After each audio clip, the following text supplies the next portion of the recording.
And coming up for you now, we have women's doubles semi-final action with the Chinese pair of Luo Ying and Luo Yu taking on the number 2 seeds from Japan, Shizuka Matsuo and Matsuo Naito, who are the defending champions as well here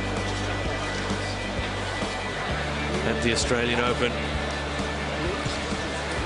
Luo Yu and Luo Ying from China, originally scheduled on court number 1.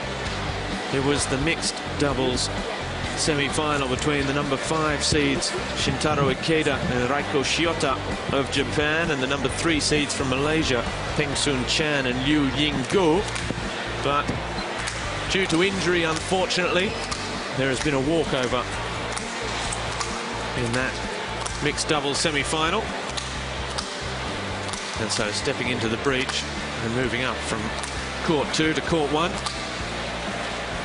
It's the women's doubles then, with that pair, Matsuo Naito and Shizuka Matsuo, who need no introduction to Australian Open badminton fans. And I'm very pleased to say that I'm being joined for this match by 2 former Australian badminton legends in Mark Nichols and Stuart Breo for this one, gentlemen. Last year, Matsuo Naito were the champions, and they were fantastic last year. I watched them very carefully in the finals, and they have had a fairly good run through to the final. And you'd have to say that they're the favourites for this match. And Stuart, what are your thoughts? It's always a difficult one to call, isn't it? With the women's double, it's a very different game from the singles game. Absolutely, and especially with the ladies' doubles too. So we've got all the action from the women's doubles semi-final coming up in a moment.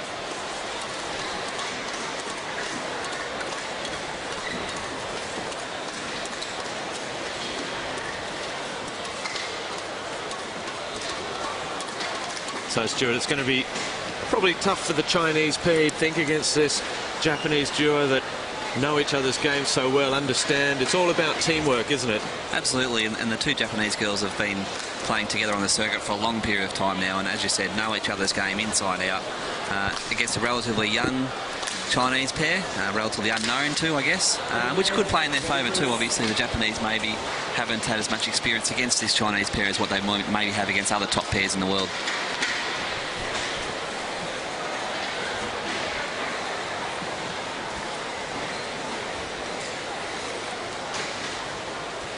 Well, the other women's doubles semi-final as well pitted the Japanese of Maeda and Suetsuna against Singh and Chin from Chinese Taipei.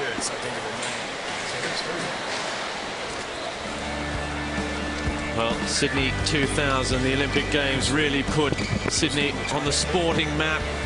That's new, but there's also the Old Town, a city of over 200 years of tradition. A destination for Australians and international travellers from all over the world, never more so than this week at the Sydney Entertainment and Convention Centre. Our officials for this semi-final, Jitin Bhatt is the umpire and Susan Taylor the service judge, both locals from Australia for this one. Ladies and gentlemen, on my right, Liu Yu and Liu Yi, China. And it's going to be the Chinese duo to serve. And on my left, Matsuo Naito and Shizuka Matsuo, Japan. Naito and Matsuo, the number 2 seeds. Liu Yu to serve to Shizuka Matsuo, level. And very much the favourites here in this women's doubles semi-final.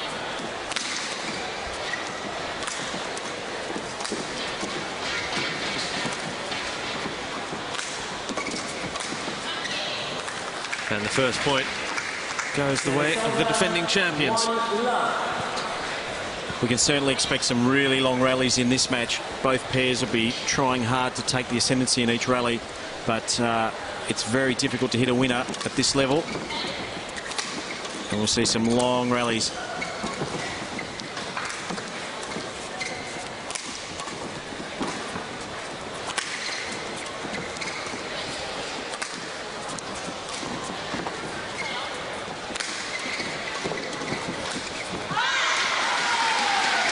Brilliant play at the net from Luo. I think you'll find most of these rallies are won at the net in this ladies doubles, because the ladies need to put a lot of pressure on from an attacking point of view, but then they need to kill it at the net, because the defence of all four of these ladies is exceptionally strong, and they do employ men simply just to smash against the ladies, and so therefore they're quite capable of getting men smashes, lady smashes. It really doesn't matter who hits hard at them, they always come back. So they do need to force the issue and try and kill that shuttle from the net. Which also means, I guess, you try and keep your opponents as far from the net as possible as well. That's right. You'll see the Chinese especially take the net more often than the Japanese. The Japanese are slightly more defensive pair, and they do like just to move the shuttle around the back of the court and then now and again take the opportunity at the net.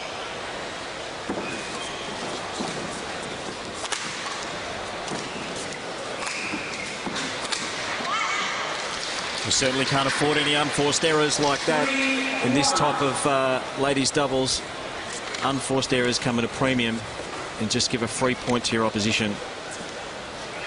Well, Mark, you were mentioning it earlier, how they're sort of forced unforced errors, aren't they? Is that probably the best way to describe how most of the points are won in doubles, when the shuttlecock stays in play for so long, when there are such defensive play, that essentially it's just a war of attrition to the point where someone just makes that silly mistake? Yeah, and that often can be about intensity and how they're handling the intense rallies, and sometimes just pushing themselves a little bit, trying to go for a bit too much to create an opportunity.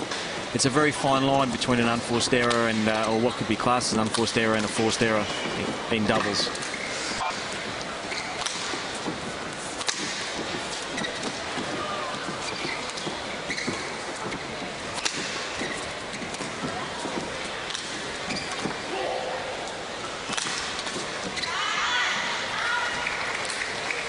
Well, the point goes in favour of Luo Ying and Luo Yu of China. They lead by 4 points to 2 in this opening game.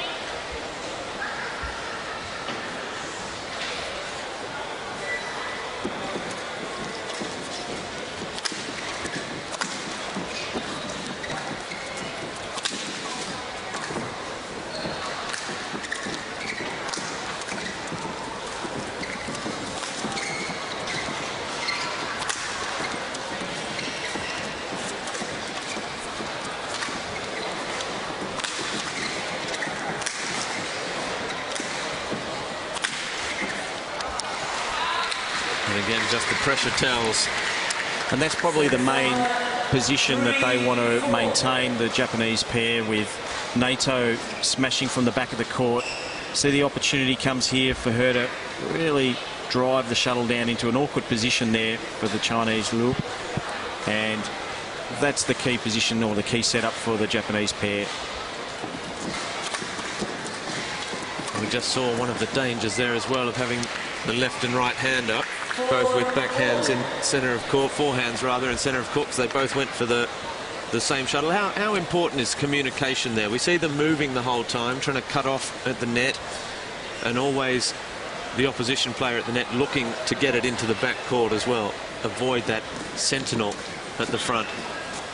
Yeah, communication in all doubles events is absolutely vital, and just having an understanding of what your partner can do. And at the end of the day, I remember my old coach used to just say, I don't care who gets it, someone needs to get it. So both players need to be ready all the time to help out, and that's a fantastic smash there across court. Naito, she can really mix up those angles, and I think that's the strongest combination for the Japanese pair, is for having her at the back with the left-handed play. She was just able to mix it up. She's opened up the court and puts away. And they've managed to wrestle back the lead there as well on the back of 3 consecutive points from 2-4 down. Naito now serves at 5-4.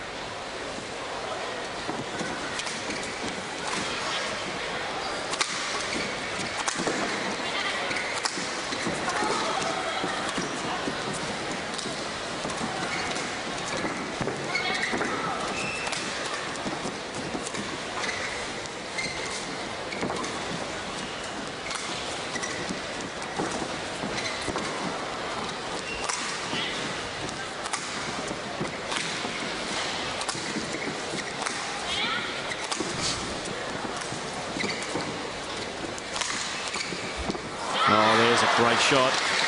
You can see the clearing in that rally. There was 4 or 5 clears in a row. Neither side wanted to smash, and it was really a strategic type of a decision for both pairs, trying to get the right one to have a go at, and then a great drive there. And that clearing down the middle of the court too, to try and cause a little bit of confusion between the 2 players. That's also a tactic in ladies doubles. You see quite regularly that they will use that clear down the middle, and then also forces the other person to try and use an angle too, which can open up the court.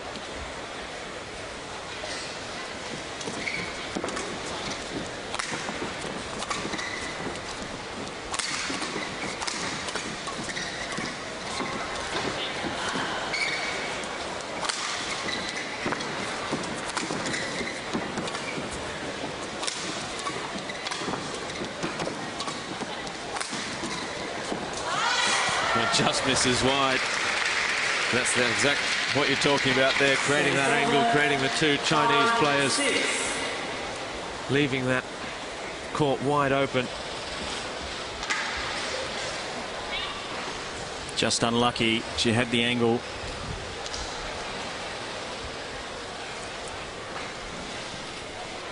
And Luo Ying and Luo Yu from China just stopping the rot a little bit there as well.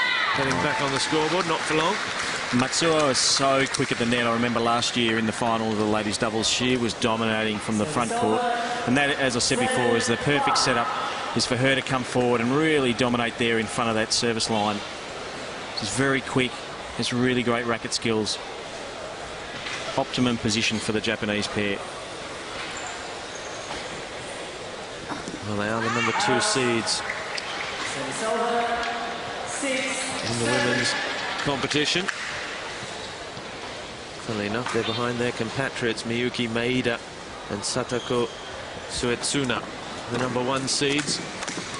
Japan present in all 5 disciplines of the semi-finals at the Yonex Australian Badminton Open for 2012. It's been a tour de force from them.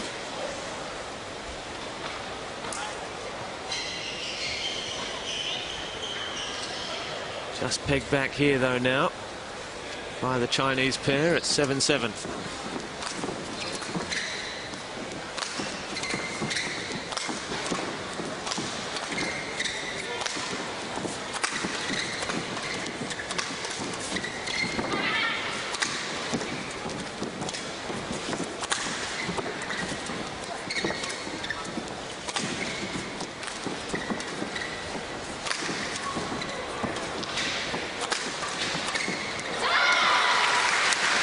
Fantastic play there from the Japanese. They really dominated that rally. You could see they were in control of the changes of direction. Really counter-attacked well. Opening up the opportunity there, and there's the put away. Naito, very strong overhead.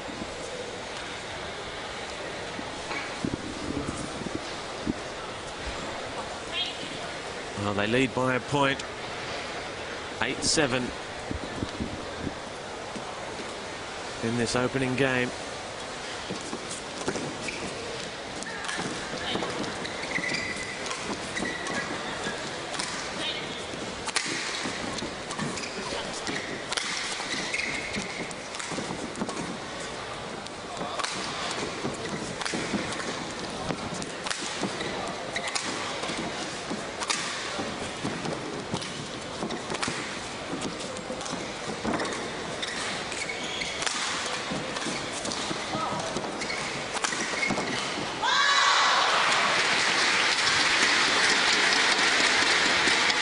Back all square at 8-8. And again, it was Naito looking to just kill off the point, but just couldn't get the height and control.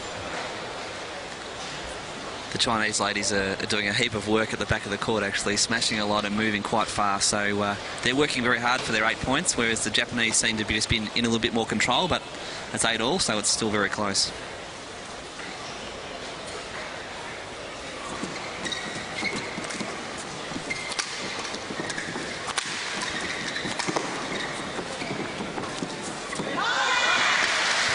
Very good shot. Nice fast movement into the front court and then push deep into the corners, which is a good tactic for the ladies' doubles. And as you saw, Luo moving extremely quick to the net just to be able to cut that one off and create a winner. And they're back in front by 1 point. Luo and Luo. 9-8.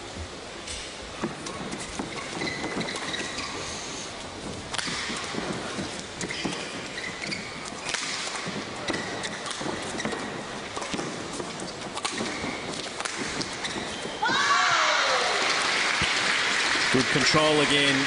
So controlled aggression in ladies doubles is probably the best way to go. You're sort of not putting yourself out of position too much, but always looking for an opportunity. And when the opportunity presents itself, you have to grasp it with both hands.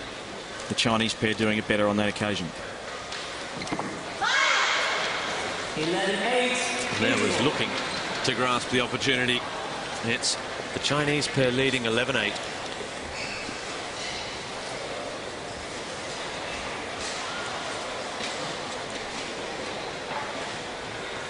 And that's their biggest lead now of the game for Luo Ying and Luo Yu. They were trailing for a while there. They were looking as though they were a bit on the edge. It could have gone either way. They've managed to turn things around. Yeah, and essentially it's about the economy of the position in the court. From what I can see, the Japanese pair just making a few errors, just finding themselves out of position a few too many times, and that's probably just the difference in the match so far. The Chinese pair are very, very solid in all facets of the game. They can attack, they can defend. They're always looking to come forward to the front court and take control and maintain control from the front. And it's going to be an interesting second half to the first game. Well, still very much everything to play for here on court number 1.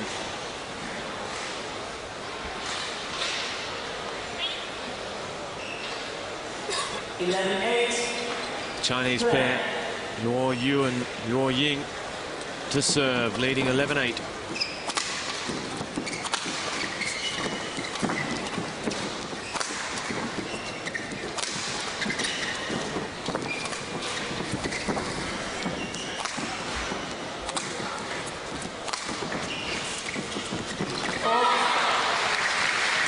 Fabulous deception from in the back court from Matsuo.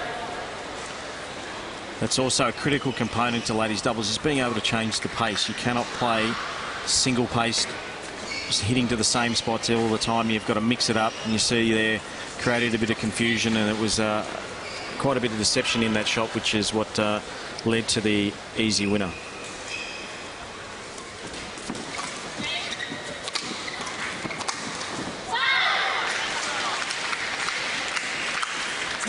Easy point for Naito.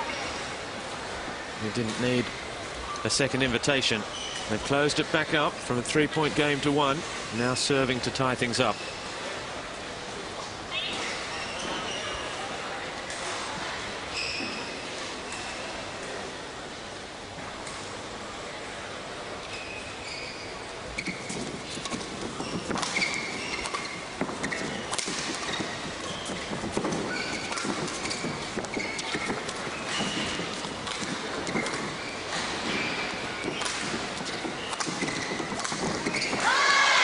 Beautiful cross-court winner there. Just sees the opportunity. The clear was a little flat. You see here, the clear's just a little short and flat, and she jumped on it quickly, dragging it cross-court for the winner onto the sideline. Beautiful play.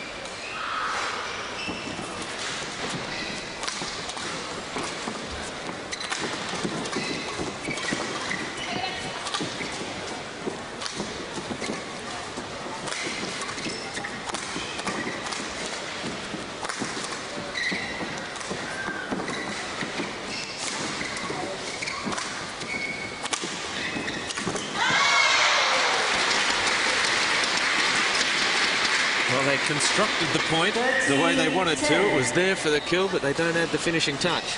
They did all the hard work, excellent defensive to start the rally off, and then moved that into attack, and as we see there, just dragged that one to the net, maybe going for a little bit too much at the wrong time.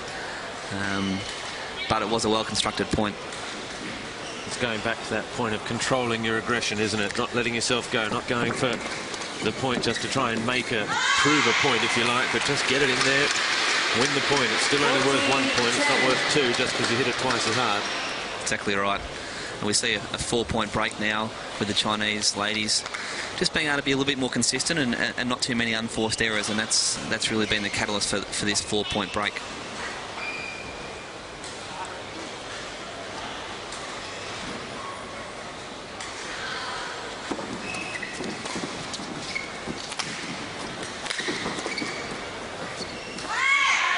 Just long.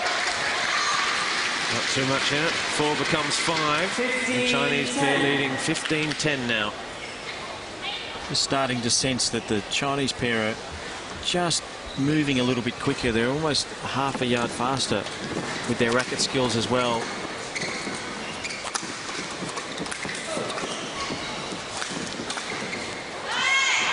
Oh, and it just misses long. It was the right shot, and there was a gap there, as we saw, but just overhitting that one. Again, though, the Chinese pair very quick around the court, and also very quick to cover each other too if one of them's in trouble, which makes that court even feel even smaller for their opponent.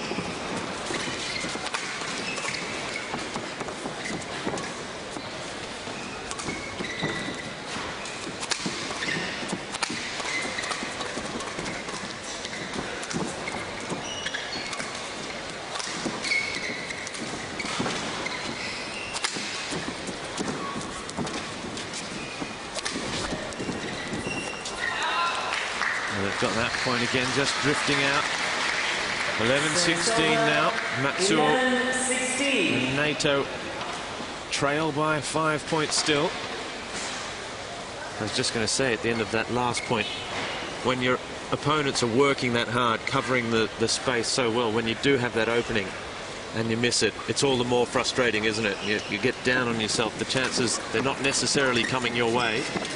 And when one presents itself, if you don't take it, that's right, and you sometimes get a little bit over eager when you see that hole in the court, and as the Chinese lady did there, and then that causes a problem. She just jumped at it, snatched at it, rather than just controlling into that gap on the court.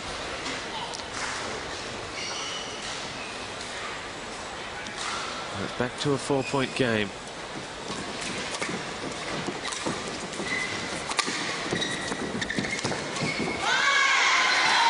Very fast to the front court again. You see the acceleration from the Chinese pair. They're looking forward to the net court, to the front part of the court all of the time. Sees an opportunity there, and she's right in on it. That's what created the result. Really anticipating the shuttle coming back to that part of the net. That's what doubles is all about, using your anticipation, moving fast.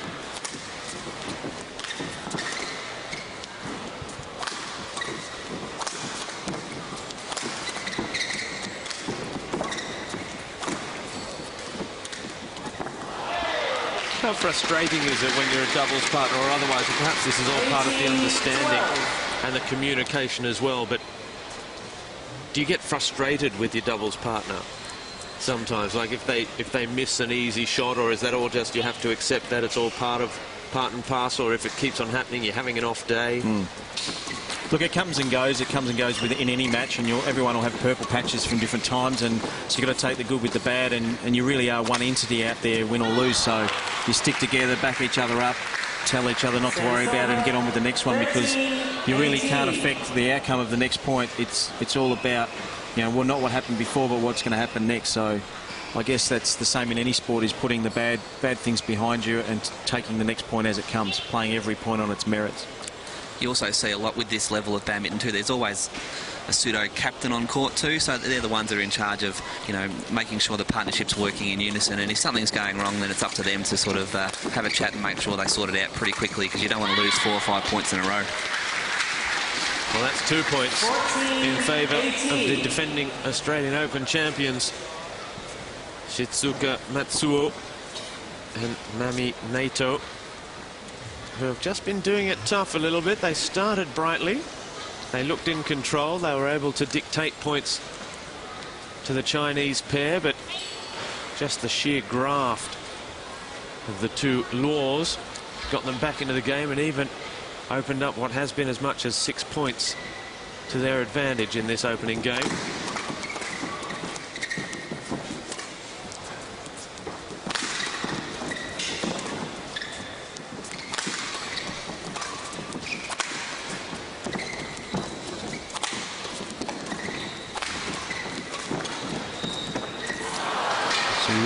Good racket work, Naito. She always keeps the racket out in front, even when she's pushed really deep into the court. She keeps the racket out in front so she can react to the hard press. You see the press coming, she just keeps the racket out in front and is able to force the error effectively. A disappointment for the Chinese, but incredibly important rallies for the Japanese pair.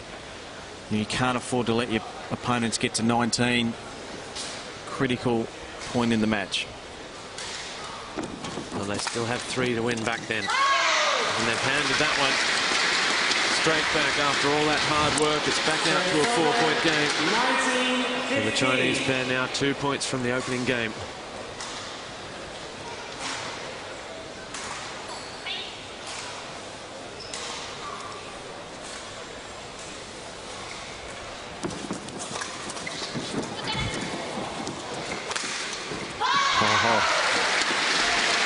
Again, the readiness of the racket for the Chinese pair, always keeping the racket up and in front of their face. When the shuttle's coming thick and fast at you at 200 kilometres an hour, they're just reacting a little bit better, able to control the shuttle, taking them to game point.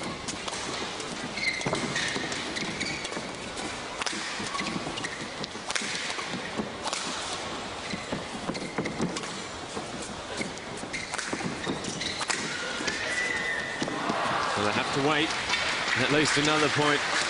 The angle on the smash from Naito, just catching out Luo Ying. If anything, she was a little slow to react. She just let the shuttle get behind her, then you see her racket was down by the side of her body, and that just created that difference between being able to react and get the shuttle back. And what a way to hand the game over. China, Luo Luo leading 21-16. And Yu 21-16.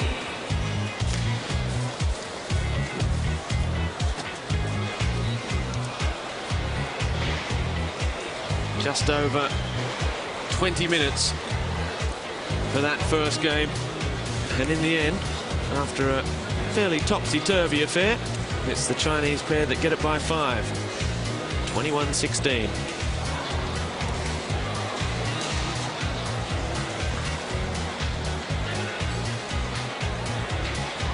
We see the Chinese pair really looking to take the attack at every opportunity, move forward quick to the net, as we see just there, putting pressure on that net, which creates some problems for the Japanese pair to try and hit the shuttle so close to the net, which can cause those unforced errors. But again, we see the Chinese pair extremely quick around the court and explosive, and that's what's won them this first match.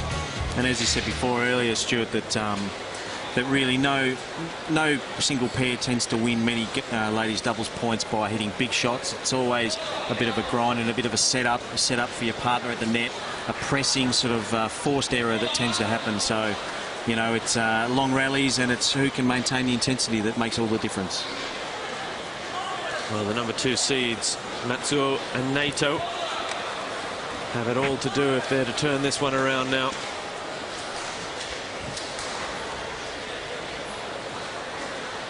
They started brightly, they led early in that first game.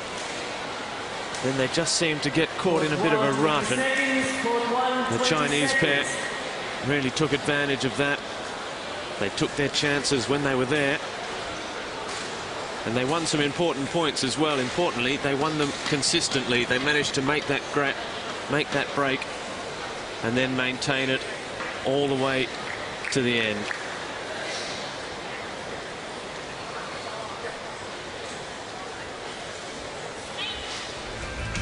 The harbour city of Sydney, and at the moment It's fabulous weather out there as well. Plenty of boats on the harbour taking advantage of all those iconic highlights on the harbour.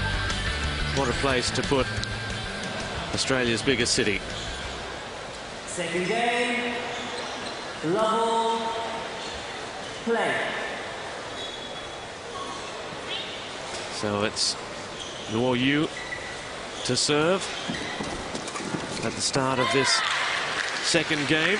Just clipping the top of the net court on the way through from Matsuo.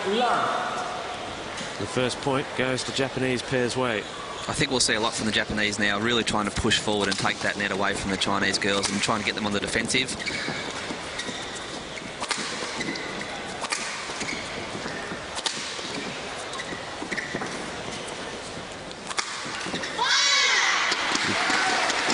Fantastic attack there from the Chinese pair. The question in the second game will all be about intensity and maintaining the intensity of the match play. Clearly, the younger pair, the Chinese pair, are up-and-comers. The Japanese pair have been around for a while. It's just going to be interesting to see whether the Chinese pair can maintain that intensity and keep their standard and their speed up. And they don't need forced errors like that to make life a lot more difficult. Matsuo to serve now.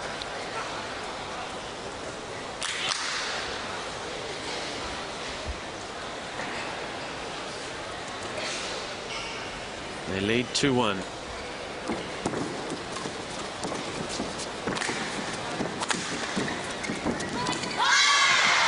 Brilliant at the net from Luo Luo. Beautiful anticipation and just great touch to be able to take all the pace off that shuttle.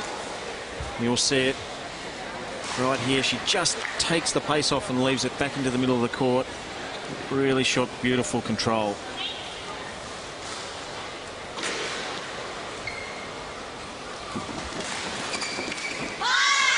And then quick to react again. 3-2. Just that small short serve, which is very close to the net, forcing the opponent to lift off the serve, and then the Chinese get that chance to attack straight away. It's so important in the doubles events that the serve is such high quality, and if as soon as you can get that shuttle to go flat across the net and force them to lift, like this one again, it sets up the rally straight away. Again, good control, really dominating the intensity of the match and maintaining the control from the front court. Again, set up here with a good angle and then taking the pace off. Not trying to hit the shuttle too hard, just seeing that the main gap in the front is at the front and in the centre of the court.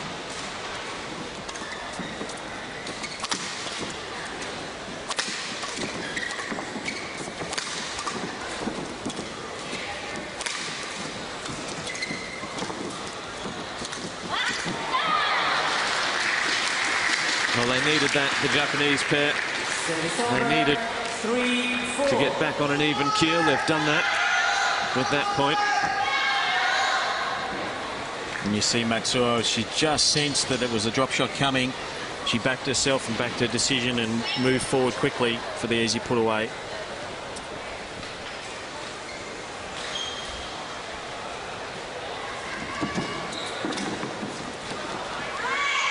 It's long from Matsuo again.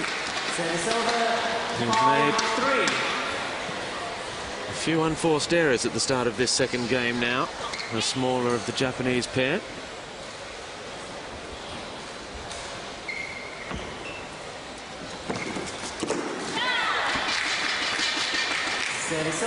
Favour return by Luo Luo.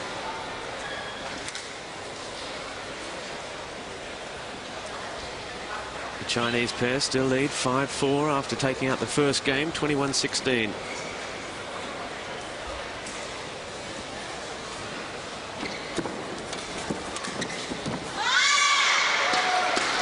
Beautiful play there from the Chinese pair to just lace the shuttle.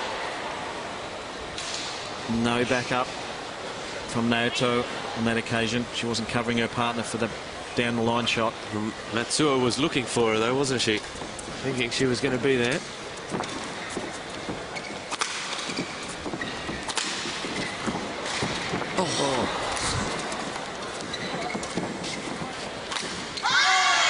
get away with it.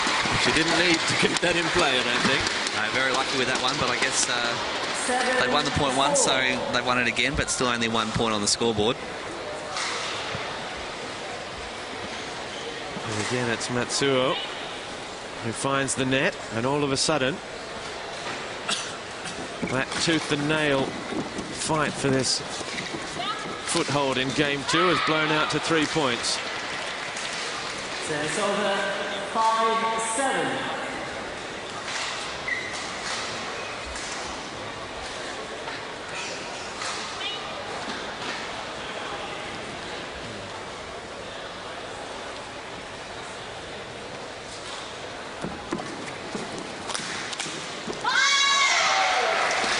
Beautiful put away there. The flat smash coming from Matsuo. She took it early and just drove it past Naito in the front court. It's all about racket preparedness. She had it out in front, was ready for that.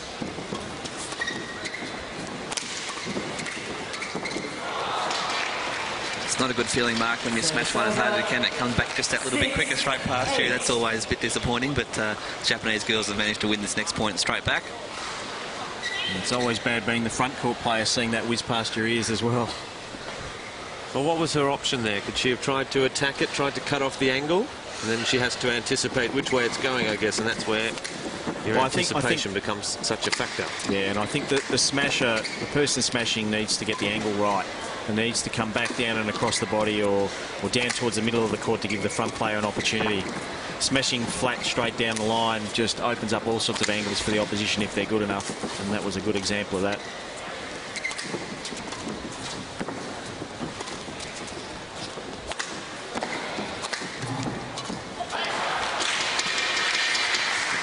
That's what the Japanese need to do. They need to be more patient with their attack. They need to be more conservative when they're in bad position. Keep the shuttle in play and try and grind out an error like that from their opposition. That's how ladies doubles is played. Sensible control. When you get an opportunity, you go for it. But you know, it's all about managing your position in the court.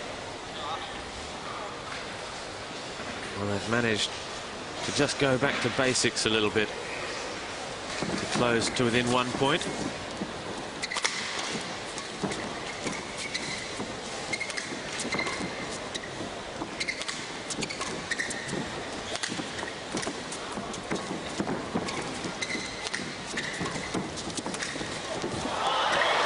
Very clever play by the Japanese there. You see with the lifting too, they've changed the trajectory of the lift too, so it's now a lot higher, so a little bit slower too, so slowing the Chinese girls up a little bit and then taking that chance to attack when they get it. But those lifts are very important now. They're not just lifting those flat ones to give the Chinese a chance to smash all the time.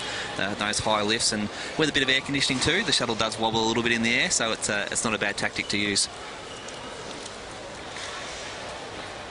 It also buys them a bit of time, doesn't it, to get back in? It does. More ready for that defensive position.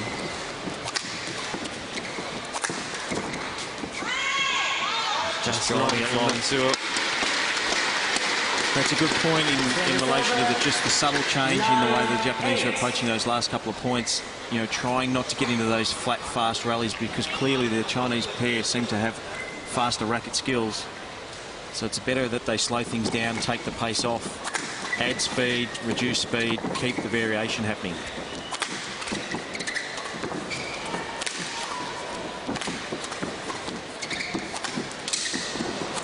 And that's a good example. They entered back into that flat driving smash, returning the drive flat instead of taking the pace off, then lifting and getting set back into their defensive position. But eventually the Chinese pair had ground out an easy winner from the front court. So easy to talk about, not so easy to do when you're in the middle of the match. But we are seeing what you're talking about there again, that one down the middle to draw both players in, open up the angles on either side. 11-8. Very close line call there. 11-8 in favour of the Chinese pair.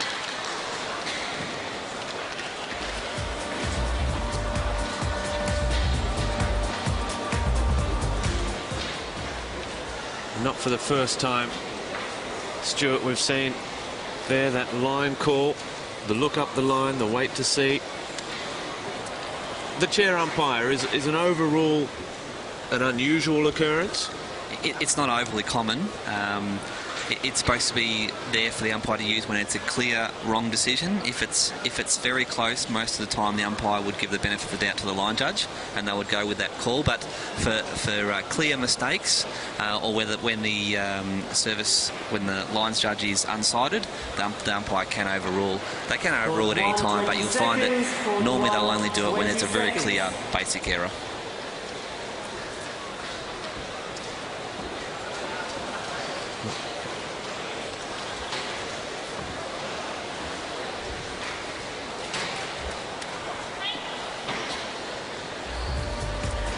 The Sydney Harbour Bridge in the background, the Opera House in the foreground. You can climb the bridge and you can go and see some ballet and opera as well at the Opera House. Eat outside, just enjoy the cosmopolitan metropolis that is the Harbour City. 11-8. Play.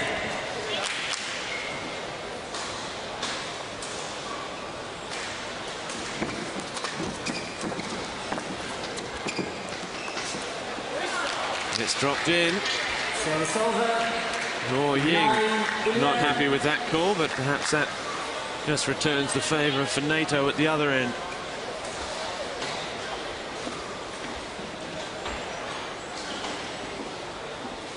And I think her reaction says that that was in.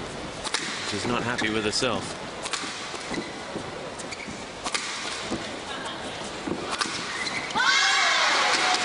Powerful smashing there. You can just see that they want to maintain that intensity. They've seen the opportunity now to close this out in 2 straight games. And that's the danger of that high lifting game too, whereas as soon as you drop that little bit short, bang, the Chinese pair are able to put it away. I'd probably like to see the Japanese pair try and take a bit of the pace off some of that defensive play. You know, take where the smash comes to them to take the pace off rather than just drive it back or lift it again, just to mix it up a little bit.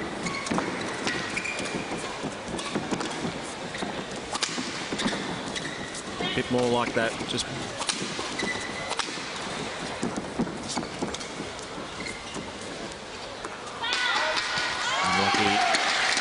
that was a better constructed defensive rally for them as far as taking the pace off, blocking it back to the net. It gives them a better chance to set up. If they keep driving, they tend to eventually get worked out of position.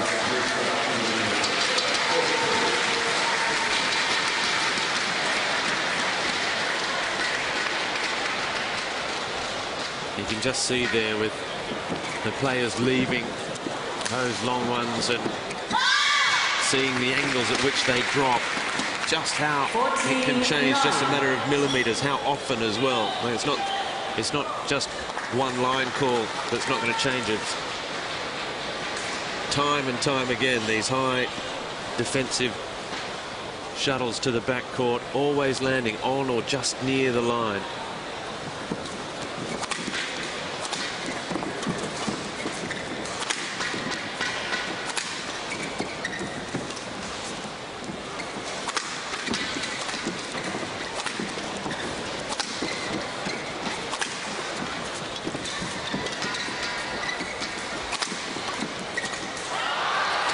Oh, the Chinese girls unleashing some powerful smashes there, but the defence from the Japanese was strong. And again, as Mark said, just that soft block to the net created that error from the Chinese pair, trying to overhit that last shuttle to try and finish it.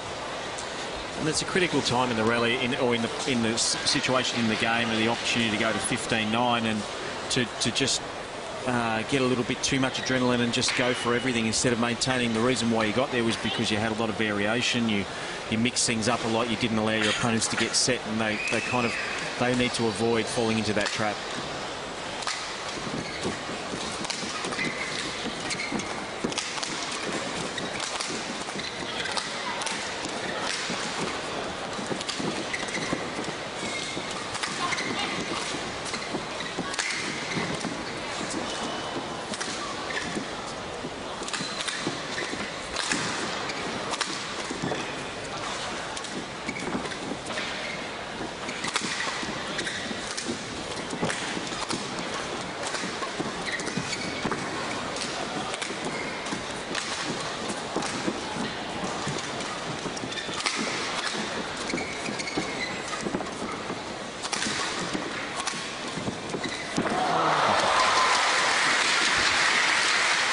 Brilliant from Naito. 11, Huge rally.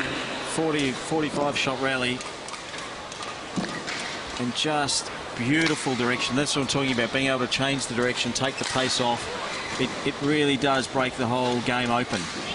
You can't just hit hard all the time. You know, the Chinese played a good point too. They changed up from that previous point, not smashing everything and manoeuvring, and it was anyone's point, but the change of angle just brilliant.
Just an absolute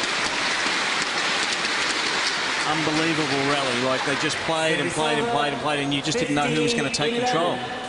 But it was almost as if no one wanted to really take control of the point. Yeah, I think the Japanese are very content or very happy to play the defensive role in this rally, in this game. And I think it'll be interesting to see, but you could find that the Chinese girls have been doing so much work that we may find some unforced errors coming very shortly.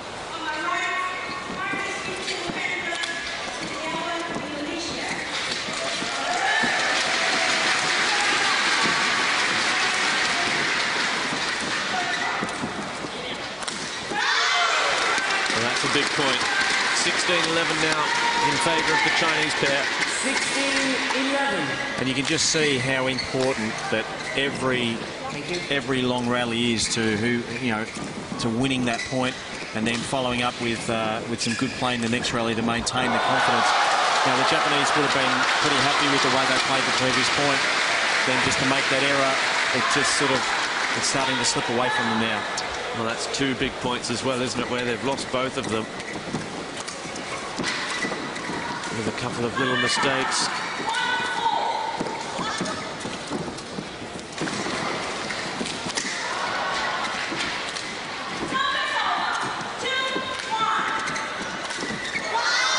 And again, a 3rd in a row.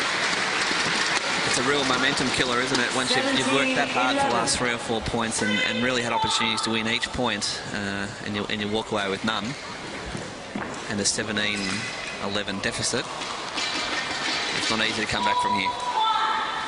Well, when they had the chance to take it to 15-9, we thought perhaps the Chinese pair had let something slip there, but they've managed to just get things moving forward again for them.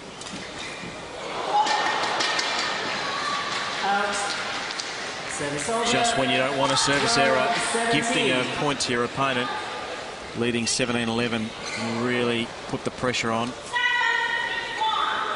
Just a poor unforced error. You mentioned before, Mark, preventing your opponents getting to that 19-point mark. Is that the moment where you think this is now gone? Like we can't pull this back when they only need another 2 points? Or are you always fighting as well in doubles? I mean, here we've got 6 points now. Well, I know that when I used to play, and it's probably not an uncommon thing, is you're just focusing on every point. It's a cliche, 1 point at a time, but in doubles, never any different. You know, every point counts the same as the last one. So, whilst the momentum can be shifting, it'd be great. You've lost momentum, and you can always turn things around. You can have a big point like that point earlier, bring the confidence back up, the adrenaline's pumping, and things can turn around. It's just very difficult when you get down to 19. You know, the momentum's with the opposition. They're only 2 points from victory. Very hard to keep fighting.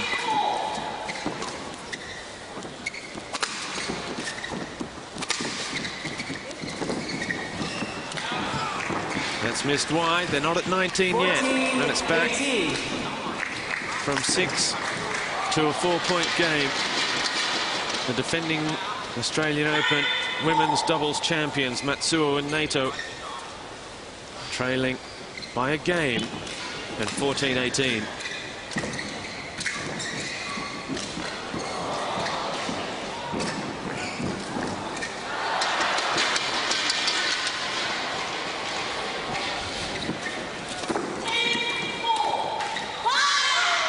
And now they are at 19.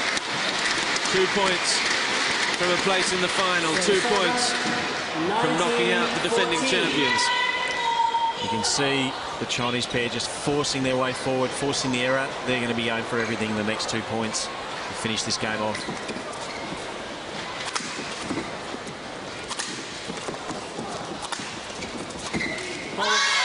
Well, there's the confidence showing the Chinese from the back of the court, a big cross-court smash, which is not something you normally see in ladies doubles, but the confidence is up, and they really have put on a very impressive performance. They've been strong in attack, but they've also had the when they've needed to, they've moved forward to the net, and they've also had the ability to control the rallies as well. So it's been a very impressive performance from the young Chinese. Match point for Luo Ying and Luo Yu. They won't get it that time, though. Service over. That one's missed the line by a long, long way. A little misunderstanding almost in the serve move there, what they were trying to achieve, but they're going to have another, at least 4 more chances if they need them. And they don't. Beautiful play. The defending champions and number 2 seeds from Japan, Shizuka Matsuo and Mami Naito, have bundled out at the semi-final stage of the competition by the Chinese pair of Luo Ying and Luo Yu, 21-16, 21-15. 21-16, 21-15.